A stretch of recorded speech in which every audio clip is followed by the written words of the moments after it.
जय गुरु जी संगत जी। गुरु जी को मेरा कोटि कोटि प्रणाम। मैं तन्नू आहूजा। मैं आप सबके साथ अपना एक्सपीरियंस शेयर करना चाहती हूँ जो मैंने लक्ष्मण अंकल के घर में गुरु जी की डिवाइन प्रेजेंस को फील किया था। मैं लक्ष्मण अंकल के घर 7 जुलाई 2021 में गई जब अंकल ने मुझे सत्संग पे बुलाया था। गुरु जी का बर्थडे था उस दिन और मैंने अंकल के घर सत्संग अटेंड करा। बहुत ही डिवाइन फीलिंग वहाँ पर मुझे हुई। गुरु जी की इतनी पॉजिटिविटी फील हुई। और जब मैंने वहाँ पे सत्संग सुने संगत के तो वो अमेजिंग थे। गुरु जी अपनी डिवाइन प्रेजेंस में वहाँ पर हैं और संगत को हील कर रहे हैं। गुरु जी ने बहुत वहाँ पे पॉजिटिव फील कराया। वहाँ का लंगर प्रसाद इतना डिवाइन था जो कि मैंने पहले कभी नहीं खाया था।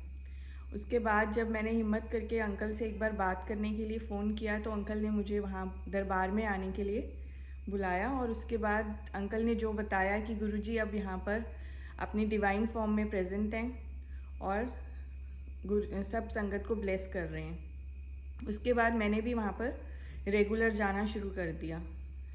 मेरे पास भी अपनी लाइफ को लेके बहुत सारी प्रॉब्लम्स थी। तो जब मैंने अंकल को वो सब शेयर की तो अंकल ने मुझे बोला कि आप रेगुलर यहाँ पर आकर मेडिटेशन करो। मेरी डॉटर्स थी, मेरे साथ में जाती थी। हम लोग रेगुलर मेडिटेशन 15 डेज़ के लिए वहाँ पर गए और अंकल जो सिर पर हाथ रख के गुरुजी की ब्लेसिंग्स वहाँ पर देते हैं हमको, और जो जल प्रसाद अंकल ब्लेस करके देते हैं, उससे मुझे धीरे धीरे हर चीज़ में अपनी लाइफ में फ़र्क पड़ना शुरू हो गया और मेरी प्रॉब्लम्स धीरे धीरे दूर होने लगी। गुरुजी की प्रेजेंस हमेशा मुझे वहाँ फील होती थी और मुझे ऐसा लगता था जैसे कभी कभी गुरुजी मेरे कंधे पर हाथ रख रहे हैं।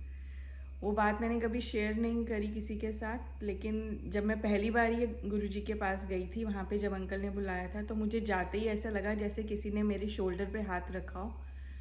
और मैं अचानक से मुड़कर देखा तो कुछ नहीं था। लेकिन आज मुझे लगता है कि वहाँ पर इतनी वाइब्रेशंस हैं और गुरुजी के स्वरूप में से ऐसे लगता है जैसे अमृत बहता है। गुरुजी के तरफ देखते ही मुझे एक ऐसी फीलिंग आती है कि कुछ तो है वहाँ पर, गुरुजी की आंखों में से जो बह रहा है, और कहीं ना कहीं वो हमें इतना पॉजिटिव कर देती है कि मन बहुत हल्का फील होता है। वहाँ से निकलने के बाद लगता है कि जैसे हम अपनी सारी प्रॉब्लम्स को भूल गए हैं और धीरे धीरे लाइफ में जितनी भी प्रॉब्लम्स हैं वो धीरे धीरे सॉल्व होती जा रही हैं। जब भी मन करता है तो मैं वहाँ जाकर अपनी गुरुजी के साथ अपनी फीलिंग्स शेयर करती हूँ, वहाँ बैठती हूँ और कुछ ना कुछ ऐसा लगता है कि वहाँ पे गुरुजी प्रेजेंट हैं। वहाँ की वाइब्रेशंस इतनी प्योर हैं कि बता नहीं सकती। मेरे फादर जो कि बहुत बीमार रहते थे और वो कभी वहाँ पर गए भी नहीं हैं, उसके बाद भी जब मैंने अंकल से उनके लिए जल ब्लेस करवाया और उनको वो जल रेगुलर दिया तो उनके अंदर भी मुझे इतना चेंज लगा। और जो वो डॉक्टर के पास जाना नहीं चाहते थे, बहुत नेगेटिव हो चुके थे अपनी लाइफ में, उसके बाद उन्होंने डॉक्टर पे जाने के लिए हाँ कह दी और जिससे उनका ट्रीटमेंट स्टार्ट हो चुका, जो कि अगर हम ट्रीटमेंट नहीं कराते तो उनकी प्रॉब्लम बढ़ती ही जा रही थी।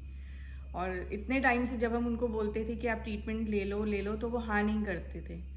और जब गुरुजी का जल प्रसाद उनके अंदर जाने लगा तो धीरे धीरे उन्होंने पॉजिटिव फील करना शुरू करा, उनको मेडिसिन भी लगने लगी। मेरी डॉटर्स जो कि बच्चे जैसे होते हैं, थोड़ा एडमेंट होते हैं, तो उसके बाद जब अंकल के ने उनको ब्लेस किया गुरुजी के थ्रू तो उनमें भी बहुत चेंज है और उसका भी लाइफ में जो फोकस है वो उसको क्लियर हो गया, जो कि उसको क्लियर नहीं था अपने करियर के बारे में। तो हर बार जब भी हम अंकल के पास जाते हैं, अपनी प्रॉब्लम शेयर करते हैं, वो गुरुजी से पूछ के सब बताते हैं और गुरुजी हमें डिवाइन फॉर्म में ब्लेस कर ही रहे हैं। गुरुजी ऐसे ही हमें हर पल ब्लेस करते रहें। शुक्राना Guruji, thank you Guruji, love you Guruji. और अंकल का भी बहुत बहुत शुक्राना जो इतनी सेवा कर रहे हैं।